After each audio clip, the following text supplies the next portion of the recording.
6 na milyong piso, ganyan kalaki ang binigay na tip ng delegasyon ni Pangulo Arroyo sa mga porter, bellboy, driver, convoy escort at housekeeping personnel na nagsilbi sa kanila sa Amerika.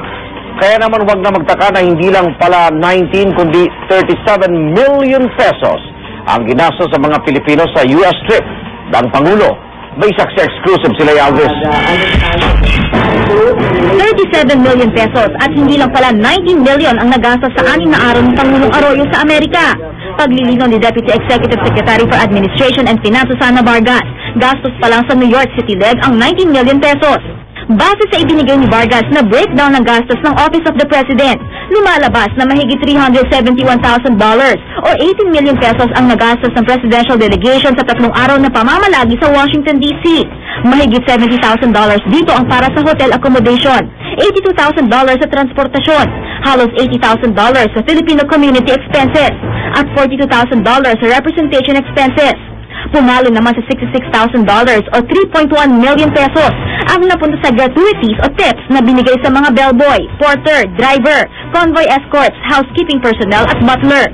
May gastos din ng airfare ng advance team, equipment rental, embassy expenses at secretariat supplies. $396,000 o mahigit 19 million pesos naman ang nagastos sa 3 araw ng delegasyon sa New York. Mahigit $94,500 ang napunta sa hotel expenses, halos $183,000 sa transportation, at mahigit $33,000 sa Filipino community expenses.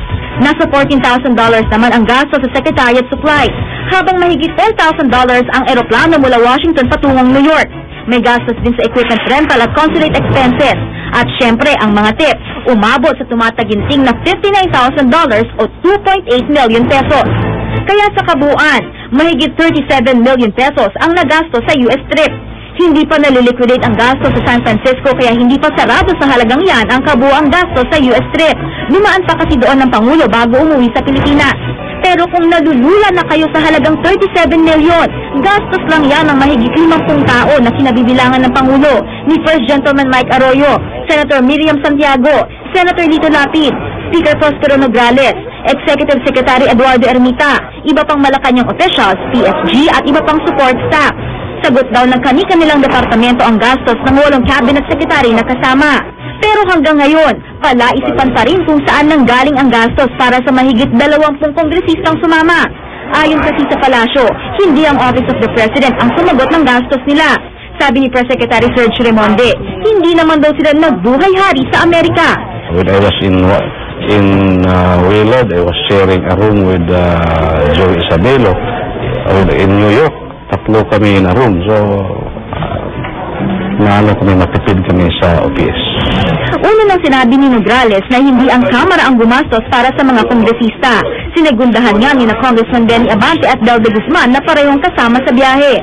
Maging ang pahiwatig ni Nograles na posibleng sinagot ang mga kongresista ng Amerika, pinabulaanan na ng US Embassy. Security lang daw ang sinasagot nila para sa mga bumibisitang pinuno ng ibang bansa.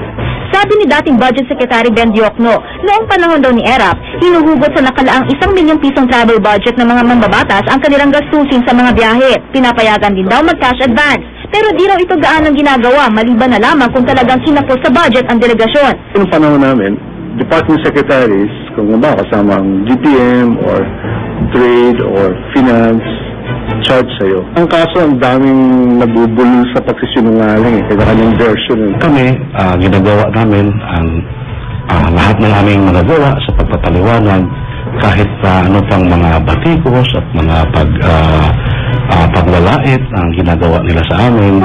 Ako si Lee Alves, ang inyong saksi.